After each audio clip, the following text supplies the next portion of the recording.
Assalamu alaikum wa rahmatullah wa marhaba bil ga'al muslimin. La Cour de justice européenne vient donc de trancher. Les accords de pêche et agricoles entre le Maroc et l'Europe sont annulés.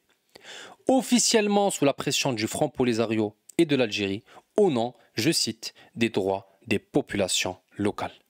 Dans cette vidéo, on va décrypter cette décision judiciaire à contre-courant. Une Europe qui soutient avec cette décision une milice dangereuse qui attaque les intérêts d'un État souverain, qui est le Maroc, et le royaume chérifien, de son côté, faible, dépendant face à l'Europe et incapable de vraiment peser dans le rapport de force. Donc, ce jugement de la Cour de justice est un geste politique. Car l'accord de pêche avait de toute manière déjà expiré en juillet 2023. Alors pourquoi cette annulation maintenant? C'est très simple à comprendre. L'Europe protège avant tout ses intérêts. Quand est-ce que nous, Marocains, on va comprendre que renforcer l'économie marocaine, c'est renforcer notre souveraineté. Le Maroc n'a pas les moyens. Le Maroc n'a pas les moyens de faire face à l'Europe. Et c'est ça qu'il faut comprendre. Il faut le dire franchement. D'ailleurs, ces accords étaient une vraie blague pour le Maroc. Cette pseudo-coopération entre l'Europe et le Maroc a toujours favorisé les Européens, peu importe le secteur économique. Combien le Maroc, selon vous, gagnait dans ces accords de pêche? Seulement 208 millions d'euros pour que des pêcheurs, pendant un an, pêchent dans nos eaux, notamment au Sahara marocain. Mais là où ça fait mal, là où le bas blesse, ce n'est pas seulement une question de pêche ou d'agriculture.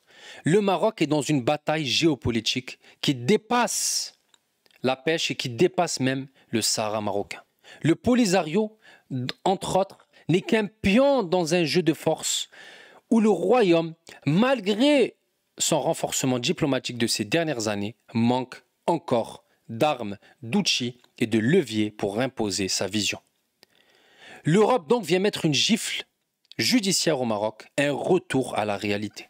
Et pourtant, quelques heures après, sortis de nulle part, Ursula von der Leyen, Joseph Borrell montent au créneau, affirmant que l'Europe reste fermement aux côtés du Maroc, en évoquant le pacta sunt servanda, donc ils cherchent à rassurer les Marocains, les accords doivent être respectés, mais soyons clairs, soyons honnêtes, ici ce n'est pas le Maroc qu'ils protègent, c'est l'Europe.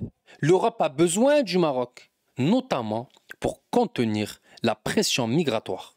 Et cette déclaration, c'est avant tout un bouclier pour les intérêts européens. Judiciairement, le Maroc a perdu, mais politiquement, il reste indispensable à Bruxelles. Le message est donc clair de von der Leyen et de Joseph Borrell.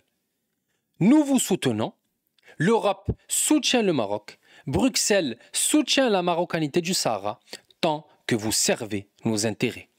Tant que vous empêcherez vos jeunes Marocains, vos enfants de venir submerger et envahir nos plages et nos rues. Regardons la réalité en face. La réalité, c'est que malgré notre discours musclé sur la question du Sahara, le Maroc n'a pas les moyens de renverser ce rapport de force. Et c'est là que ça se joue la vraie bataille, celle de la souveraineté et des leviers de pression. Alors, quelle peut être la réponse marocaine à cette décision judiciaire européenne? Comment le Maroc va-t-il riposter? C'est ce qu'on va découvrir ensemble. Le ministre des Affaires étrangères a déjà répondu. Le Maroc ne se considère pas concerné par cette décision judiciaire.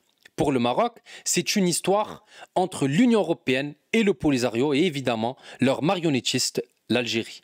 Alors, comment doit réagir le Maroc face à cette ingérence européenne? Premièrement, il est temps de diversifier nos alliances et de ne plus être dépendant de l'Europe. Le Maroc doit conclure des accords avec d'autres États, avec d'autres régions. Par exemple, l'Afrique, l'Asie, l'Amérique latine, pourquoi pas. Il existe un monde en dehors de Bruxelles et Madrid. Et le Maroc, s'il veut rester fort, s'il veut peser sur la scène internationale, doit obligatoirement réviser ses priorités. Car, au final, renforcer l'économie marocaine, c'est renforcer l'intégrité du royaume. C'est la leçon à tirer pour le Maroc de ces 50 dernières années, c'est la leçon à tirer de cette décision de la Cour de justice. renforcer l'économie, c'est donc assurer son intégrité territoriale. Dans le monde dans lequel on vit aujourd'hui, si vous ne contrôlez pas vos ressources, vos flux commerciaux et vos capacités à financer vos projets, vous êtes à la merci des autres. C'est exactement où le Maroc se trouve actuellement avec l'Europe. Si le Maroc veut être maître chez lui, il doit être le maître de son économie. Et regardez ce qui vient de se passer avec l'annulation de cet accord de pêche. Cette décision de la Cour de justice européenne en faveur des séparatistes du Polisario rappelle au Maroc que sa dépendance économique à l'Europe laisse le pays vulnérable. Tant que le Maroc est lié par ces accords, tant qu'il dépend de l'Union européenne pour maintenir à flot ses industries, le Maroc ne sera jamais en position de force. L'Europe sait que le pays a besoin de lui. L'Europe sait que le pays a besoin de son partenariat commercial et donc il importe ses règles et il le fait subir au Maroc. Prenez l'exemple de la Chine. J'aime vous donner des exemples dans mes vidéos. Ce pays qui est un géant aujourd'hui, donc bien sûr il y a quasiment 2 milliards d'habitants, mais qui oserait remettre en cause l'intégrité territoriale chinoise? Personne. Parce que la Chine est diplomatiquement habile et parce qu'elle a les moyens de faire plier n'importe quelle puissance économique. Si vous avez une économie forte, les autres vont réfléchir à 2 fois avant de remettre en cause vos frontières. Pour le Maroc, c'est exactement pareil. Si le Maroc veut défendre son Sahara ou une autre partie de son territoire, nous devons être économiquement invulnérables parce qu'une économie qui dépend de ses partenariats, c'est une nation qui dépend de l'extérieur. Point final, il ne faut pas chercher ailleurs. Alors, que doit-on retenir de cette décision? Je pense que vous l'avez compris. Le Maroc n'a plus le droit à la complaisance. Il est temps de sortir de cette dépendance chronique à l'Europe et penser en termes de souveraineté économique. Plus que jamais, le pays doit se préparer à affronter un futur qui sera vraiment pas facile, où seules les nations économiques fortes pourront imposer leur volonté. J'en parle souvent. L'algorithme, l'intelligence artificielle, les nouvelles technologies sont des moyens de coloniser les pays faibles. Ce sont les nouvelles armes qu'ont les puissances d'aujourd'hui. L'Europe vient de nous montrer qu'elle est prête à sacrifier ses intérêts pour des raisons politiques. L'économie, c'est le nerf de la guerre et les pays faibles sont des proies aujourd'hui. Jamais une entité, jamais l'Union européenne n'attaquera facilement un pays qui dispose de ressources, d'une industrie militaire locale, d'une population formée, éduquée et d'une capacité à se mobiliser rapidement. C'est impossible. Posons-nous les vraies questions et n'hésitez pas à y répondre en commentaire, je serai ravi de débattre avec vous. Aujourd'hui, le Maroc est-il puissant? Non. Sommes-nous même sur le chemin du développement? Non. Comparé à d'autres pays, sommes-nous en retard? Oui. Et nos partenaires profitent de cette situation pour nous faire du chantage au Sahara, comme je l'appelle moi, soit par des importations militaires, soit par des accords bilatéraux. Voilà donc ce que j'ai retenu de cette décision européenne concernant notre souveraineté. L'Europe soutient une milice dangereuse, car l'Europe est dans son rôle. L'Europe défend ses intérêts.